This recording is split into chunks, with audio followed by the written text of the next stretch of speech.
बिस्मिल्लाहिर्रहमानिर्रहीम, अस्सलाम वालेकुम। उम्मीद है कि मेरे तमाम बहन भाई, तमाम सुनने वाले, देखने वाले सब खैरियत से होंगे। तो आज मैं आपके लिए लेकर आई हूँ पोटैटो बबल स्नैक्स। बहुत ही मज़े की और आसान सी रेसिपी है। तो चलते हैं हम अपनी रेसिपी की तरफ। तो हम बनाते हैं आलू के बुलबुले। तो मैंने लिए हैं हाफ़ केजी आलू और इनको मैंने पील आउट किया है और इनको छोटे छोटे टुकड़ों में कर लिया है। अब मैं इनको कर दूंगी बॉयल और अच्छे से बॉयल करना है। और बॉयल करते हुए मैं इसमें ऐड कर रही हूँ नमक।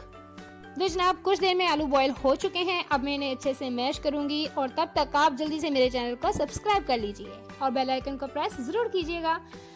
तो आलू अच्छे से मैश हो चुके हैं। अब मैं इन्हें स्ट्रेन करूंगी। आलूओं को स्ट्रेन करेंगे। हाँ जी, कोई भी आटा छानने वाली छन्नी ले सकते हैं आप। कोई आपके पास ये बड़ी सी स्ट्रेनर है तो इससे आप आलूओं को अच्छे से स्ट्रेन कर लीजिए ताकि हमें इसमें कोई भी गुठली नहीं चाहिए। बच्चों की ये फेवरेट डिश है, बड़े भी बहुत शौक से खाते हैं। तो आप ज़रूर ट्राई कीजिएगा आलू के बुलबुले पोटैटो बबल स्नैक्स को। अभी मैं इसमें ऐड कर रही हूँ 2 टेबलस्पून कॉर्नफ्लावर। आप देख लीजिएगा कि आलूओं की मकदार कितनी है तो आप उसके मुताबिक ही डालिएगा। तो और इसमें मैंने ऐड किया है सॉल्ट और अपने टेस्ट के मुताबिक। और इसके अलावा मैंने इसमें ऐड किया है चाट मसाला और सुरख मिर्च। और अब मैं इन तमाम चीज़ों को अच्छे से मिक्स कर दूंगी, अच्छे से ये यकजां हो जाए। तो जी आलू अच्छे से मिक्स हो चुके हैं और ये बहुत सॉफ्ट से हो चुके हैं। अब इसके मैं छोटे छोटे से बबल्स बनाऊंगी।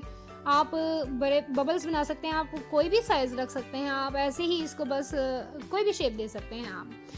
तो देखिए जी मेरे बबल्स रेडी हो चुके हैं और अब मैं इन्हें करूँगी फ्राई। और यहाँ पर आप इसको बेक भी कर सकते हैं, आप इसको बेक भी कर सकते हैं और मैं इसको शैलो फ्राई करूँगी।